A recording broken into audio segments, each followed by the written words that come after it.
my name is Erin O'Neill and I'm a permaculture gardener. Today we are in a permaculture garden here in Los Alamos that was established almost 25 years ago. In 1994 it was transformed from a typical grass urban lot to a polyculture permaculture paradise. This is a highly diverse garden with herbs and flowers and fruits. We have a 30-year-old apricot tree here in the front. This tree has been producing fruit for this neighborhood for over 30 years and has a legacy of its own.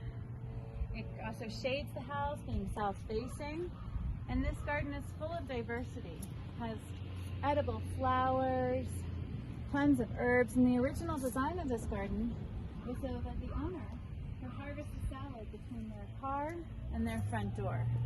And now it's really just a very diverse, very healthy garden that's pretty much taking care of itself.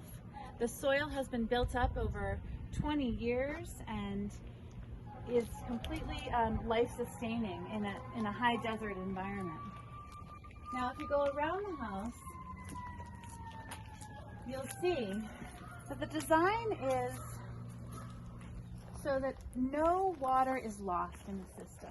So being built on a steep slope, if you have a slope like this, the water will run right out. But contouring the land and the path and creating a soil sponge essentially, saving all the organic material, putting it back into the system, has created a very healthy, happy soil that is hard-won in the desert.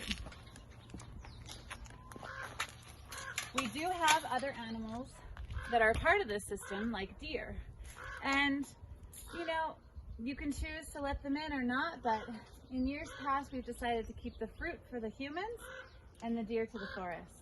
This property butts up against a trail that goes down through the canyon, and people walk and run and bike, and the deers go down there, and it's a beautiful wildlife corridor here in Los Alamos that's very special. It's also very close to town, so this lot is very central.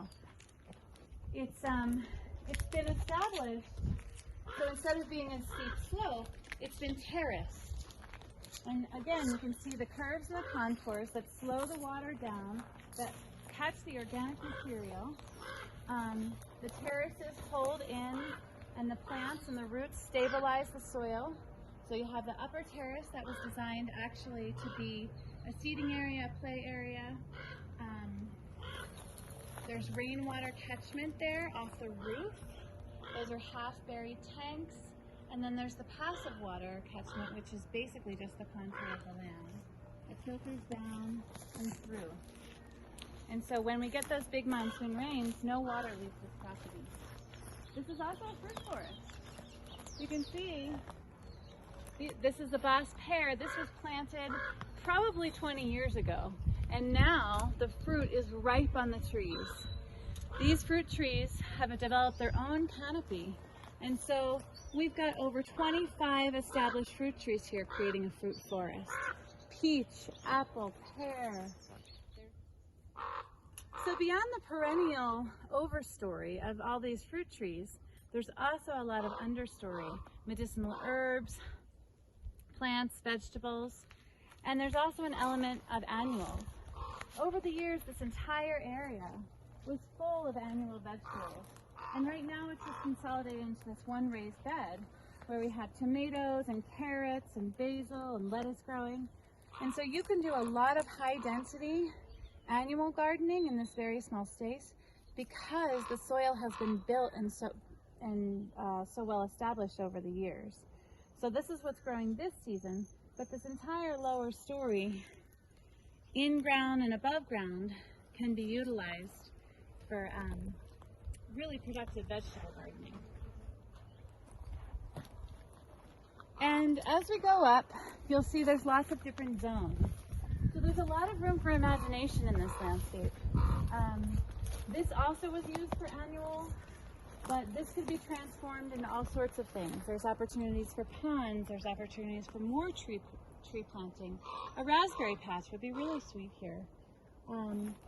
And then up here you can kind of see the currant grove and the shade that's created in the high desert from some good plantings. You have this whole little microclimate right here in the garden. And so shade, you can't feel it, but it's about 10 degrees cooler just right here.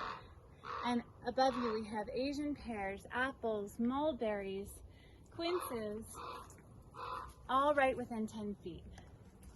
And so this is really a sanctuary. This is a sanctuary for the people who tend this place. It's a sanctuary for the wildlife. It's a sanctuary for the water, the life itself. So in the high desert, this is a very unique and special property.